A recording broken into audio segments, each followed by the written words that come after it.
YK TV ప్రేక్షకులందరికీ శుభోదయం. దినదర్శిని కార్యక్రమానికి స్వాగతం.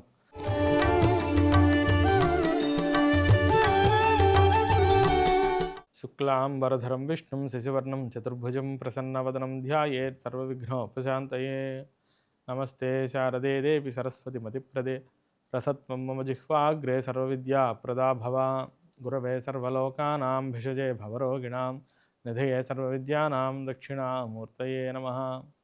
ఆరోగ్యం పద్మబంధుర్వితరతు నితరాం సంపదం సీతరశ్మి భూలాభం భూమిపుత్రస్సకలగుణయుతాం వాగ్విభూతిం చ సౌమ్యః.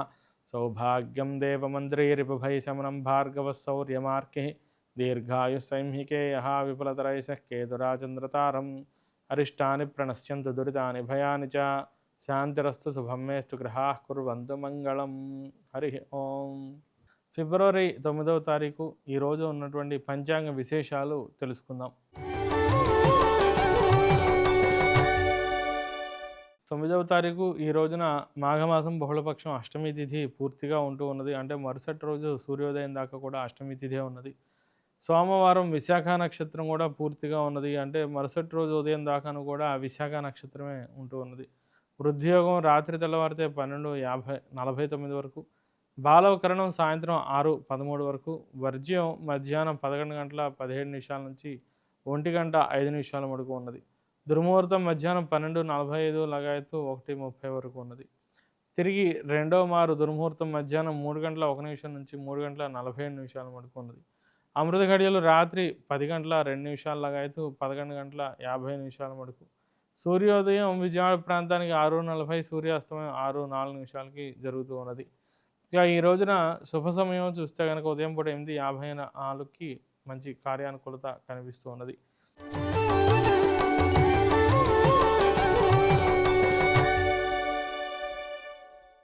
ఈ రోజున గ్రహ సంచారం మనం పరిశీలిస్తే మిథునంలో గురు సంచారం, సింహంలో కేతు సంచారం, తులలో చంద్ర సంచారం, మకరంలో రవికుజుల యొక్క సంచారం, కుంభంలో బుధ శుక్ర రాహుల యొక్క సంచారం, మీనంలో శని సంచారం అనేది జరుగుతున్నది. గోచారం రీత్యా ద్వాదశ రాశుల యొక్క ఫలితాంశాలు ఎట్లా ఉంటాయనేది తెలుసుకుందాం. ముందుగా మేషరాశి. మేషరాశి వారికి సప్తమంలో చంద్ర సంచారం వల్ల ఆర్థిక విషయాలన్నీ బాగుంటాయి, కుటుంబ విషయాలన్నీ కూడా బాగుంటాయి, దైనందిన కార్యక్రమాలన్నీ కూడా సకాలంలో పూర్తి చేసుకోగలుగుతూ ఉంటారు. ఇతరుల కార్యకలాపాలపైన ఎటువంటి దృష్టి పెట్టకుండా మీ పని యందు శ్రద్ధ వహించి దాన్ని పూర్తి చేసుకోవడం వల్ల విఘ్నాలు లేకుండా సునాయాసంగా పనులు పూర్తవుతూ ఉంటాయి. కీర్తి పేరు ప్రతిష్టలు పెరుగుతాయి, ఆర్థికంగా మంచి లాభాలు చూస్తారు. తదుపరి వృషభ రాశి.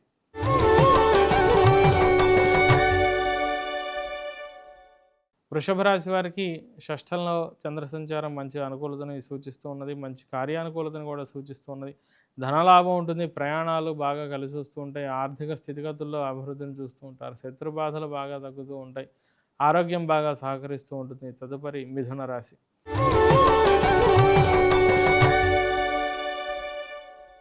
మిథున రాశి వారికి పంచమంలో చంద్ర సంచారం, తృతీయంలో ఉన్నటువంటి కేతు సంచారం మిశ్రమ వాతావరణాన్ని సూచిస్తుంది. ముఖ్యంగా ఇక్కడ పంచమంలో ఉన్నటువంటి చంద్ర సంచారం మనం చూసినట్లయితే కనుక ఆరోగ్య విషయంలో జాగ్రత్తలు తీసుకుంటూ ఉండాలి. పనుల్లో బాగా ఆలస్యాలు ఎదురవుతూ ఉంటాయి. ఇతరుల యొక్క కార్యకలాపాలపైన దృష్టి పెట్టడం వల్ల మీ పనికి కొంత నష్టం ఏర్పడే అవకాశాలు కూడా కనిపిస్తున్నది. నిరుత్సాహంతో పనిచేస్తూ ఉంటారు, ఇతరులతో మాట పడవలసి వస్తూ ఉంటుంది. అష్టమంలో రవికుజుల యొక్క సంచారం ఆరోగ్యం అంతంత మాత్రంగానే ఉంటుంది. కాబట్టి గట్టిగా అరుచుకోవడం, కుటుంబంలో చికాకులు పడటం, గొడవలు పడడం అనేవి కూడా తగ్గించుకోవడం చాలా మంచిది. ఆ యొక్క ప్రభావం పంచమంలో చంద్రుడి చేత పిల్లల యొక్క మనసు పైన కూడా ఉండేటట్టుగా బాగా కనిపిస్తున్నది. ఈ అష్టమంలో రవికుజుల సంచారం ఉన్నంతకాలం కూడా రవికుజుల నిమిత్తంగా ధ్యాన శ్లోకాన్ని పారాయణ చేస్తుంటాం. వారి నిమిత్తంగా గోధుమలు, కందులు దానం ఇవ్వటం వల్ల ఈ మిథున రాశి వారికి మంచి సత్ఫలితాలు కలుగుతాయి. తదుపరి కర్కాటక రాశి.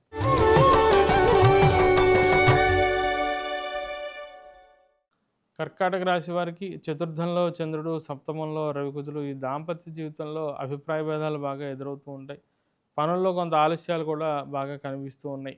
ఇతరుల్ని నమ్మాలా వద్దా అనేటటువంటి ఒక సందిగ్ధావస్థలో ఉంటూ ఉంటారు. వ్యాపారం ప్రారంభించే వారికి పార్ట్నర్స్ పైన బాగా డౌట్స్ ఉంటూ ఉంటాయి. ముందడుగు వేయాలా వద్దా అనేటటువంటి సందేహాలు బాగా ఉంటూ ఉంటాయి. జాతకాలు చూపించుకున్నాం, శాంతులు చేసాం అనుకున్నా కూడా సరైనటువంటి ఒక ఆపర్చునిటీ కనిపించడం ఆలస్యం అవుతూ ఉండటం, ఏంటి మనం ఏవేవో ప్రయత్నాలు చేసాం, ఎందుకు మనకి ఇంకా అనుకూలమైనటువంటి సమయం రావట్లేదు అనేటటువంటి ఆలోచన తీరులోకి వెళ్ళిపోతూ ఉంటారు. నిరుత్సాహపడవలసినటువంటి పనులు కనిపిస్తున్నాయి. ఈ సప్తమంలో ఉన్నటువంటి రవికుజుల యొక్క ప్రభావం చేత కొంత ఇబ్బందులు బాగా ఎదురవుతూ ఉంటాయి. ముఖ్యంగా ఎదుటి మనిషితో సరిగ్గా మీ అభిప్రాయాన్ని కన్వే చేయలేకపోవటం, వారు చెప్పింది క్లియర్గా మీరు అర్థం చేసుకోలేకపోవడం, దానివల్ల కన్ఫ్యూజన్స్ కూడా బాగా క్రియేట్ అవుతూ ఉంటాయి. క్లియర్ కమ్యూనికేషన్ అనేది బాగా అవసరం ఈ రాశి వారికి, ఏ పని విషయంలో అయినా, ఏ వృత్తి విషయంలో అయినా కూడా. తదుపరి సింహరాశి.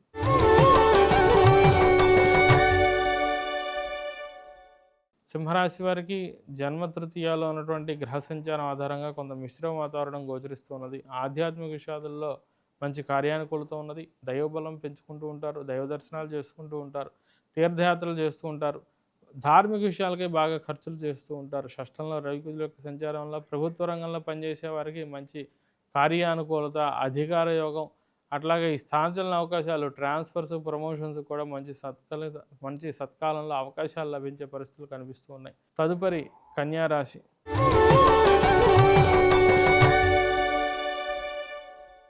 కన్యా రాశి వారికి ద్వితీయంలో ఉన్నటువంటి చంద్ర సంచారం వల్ల అభిప్రాయ భేదాలు బాగా తరచూ ఏర్పడుతూ ఉంటాయి. ముఖ్యంగా కుటుంబ సభ్యులతో, తోటి వారితో జాగ్రత్తగా ఎలా మనం మసులుకోవాలనేది తెలియకుండా ఉంటుంది.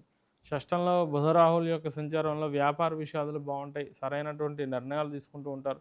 బంధువర్గ సంబంధంగా కొందరు కాలం చేయటం, దానివల్ల మీరు నిరాశ చెందటం అనేది కూడా జరుగుతూ ఉంటుంది.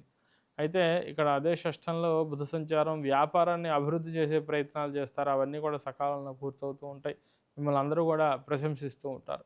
తదుపరి తులారాశి.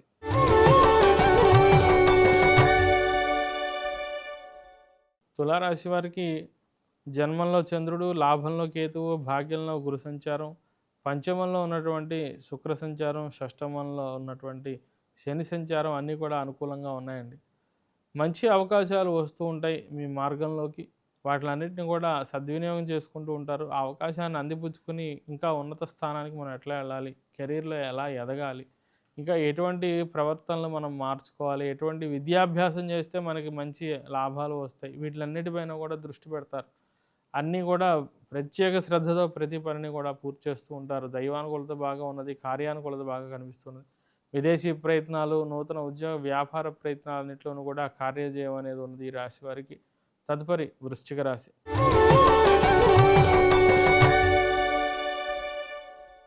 వృశ్చిక రాశి వారికి వ్యయంలో చంద్ర సంచారం వల్ల వ్యర్థ చింతన బాగా పెరుగుతూ ఉండటం, ధనాన్ని కొంత నష్టపోవడం అనేది కనిపిస్తున్నది. ఉద్యోగంలో ఒక స్థిరత్వం ఉండదు. దశమంలో ఉన్నటువంటి కేతు సంచారం స్థానభ్రంశం కలగడం, అంటే పదవీచ్యుతి, ఉద్యోగంలో ఏదైనా ఉద్యోగ సంబంధంగా ఇబ్బందులు కలుగుతూ ఉండటం, ఇలా వ్యాపారం మార్కెట్కి తగ్గట్టుగా వేగవంతంగా చేయలేకపోవడం వల్ల మార్కెట్ షేర్ తగ్గిపోవడం, నష్టాలు రావటం, ఓల్డ్ స్టాక్ బాగా పెరిగిపోతూ ఉండటం, ఇటువంటి సమస్యలన్నీ కూడా బాగా కనిపిస్తున్నాయి రాశి వారికి. తదుపరి ధనుస్సు రాశి.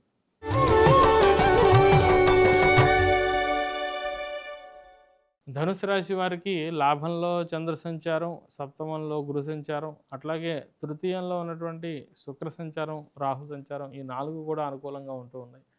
కొత్త వ్యాపారాలు ప్రారంభిస్తారు. ముఖ్యంగా మెడికల్ రంగం, విద్యా రంగం, వైద్య రంగంలో ఉన్న వారికి కార్యానుకూలత ఉన్నది. ఫైనాన్స్ రంగంలో కూడా మంచి లాభాలు చూస్తూ ఉంటారు.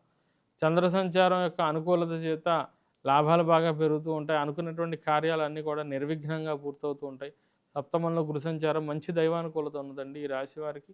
కాబట్టి మంచి మంచి అవకాశాలు వచ్చినప్పుడు కాలాన్ని వృధా చేయకుండా, వృధా కాలక్షేపాలు చేయకుండా, మనకి కావ్యశాస్త్ర వినోదైన కాలో గచ్చతి ధీమతాం వ్యసనైన చ మూర్ఖాణం నిద్రయా కలహేనవా అని చెప్పారు. కాబట్టి మంచి వాళ్ళు ఎప్పుడు కూడా సత్కథా కాలక్షేపం చేస్తూ అవకాశాలని మనం ఎట్లా సద్వినియోగం చేయాలి, ఎట్లా పనిచేయాలి అనే దానిపైన దృష్టి పెడుతూ ఉంటారు. అలా ఈ దైవానుకూలత ఈ సమయంలో బాగా ఉండటం చేత వర్క్ పైన బాగా దృష్టి పెట్టండి. వేరే వేరే ఏవో సైడ్ రీజన్స్ చెప్పుకోవడం, సాకులు చెప్పుకోవడం, దానివల్ల అంతా టైం వేస్ట్ చేసుకోవడం అనేది సరైన పద్ధతి కాదు. వర్క్ పైన దృష్టి పెట్టడం, అది సరిగ్గా ఉన్నా లేకపోయినా దాన్ని ఇంకా ఎలా రిఫైన్ చేసుకోవాలనే దానిపై దృష్టి పెడుతూ ఉంటే కెరీర్లో మంచి ఉన్నత స్థాయికి వెళ్తూ ఉంటారు. తదుపరి మకర రాశి.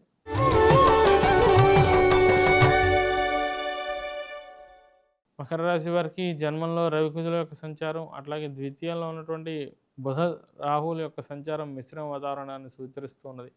ఆర్థిక విషయాలలో మంచి ఎదుగుదలని చూస్తూ ఉంటారు. సుఖ సంతోషాలతో, భోగాలతో జీవితాన్ని గడుపుతూ ఉంటారు. తోబుట్టువుల నుంచి పూర్తి స్థాయిలో మంచి సహకారం లభిస్తూ ఉంటుంది. అట్లాగే ఇక్కడ ద్వితీయంలో ఉన్నటువంటి శుక్ర సంచారం వల్ల మీ యొక్క మాట తీరుతో మంచి అవకాశాలు పొందే అవకాశాలు కూడా కనిపిస్తూ ఉన్నాయి. ఆవేశపూరిత నిర్ణయాల వల్ల కొంత ఇబ్బందులు ఎదురవుతూ ఉంటాయి. తదుపరి కుంభరాశి.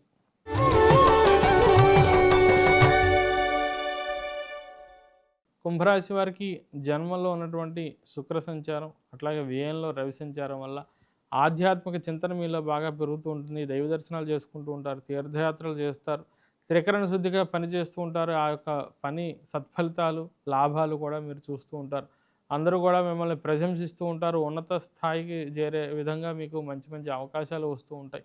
పంచమంలో గురు సంచారం, అట్లాగే ఇక్కడ భాగ్యంలో ఉన్నటువంటి చంద్ర సంచారం దృష్ట్యా మనం గమనిస్తే కనుక మంత్రాంగం బాగుంటుంది, ఆలోచన విధానం, ఆలోచన తీరు బాగుంటుంది. వ్యయంలో ఉన్నటువంటి రవికుజుల యొక్క సంచారం వల్ల ఖర్చుల్ని కూడా జాగ్రత్తగా ఎలా నియంత్రించుకోవాలి, వృధాగా ఎలా మనం ఖర్చు పెట్టకూడదు అనే దానిపైన కూడా దృష్టి పెడతారు. మంచి ఇన్వెస్ట్మెంట్స్ చేస్తారు. తదుపరి మీనరాశి.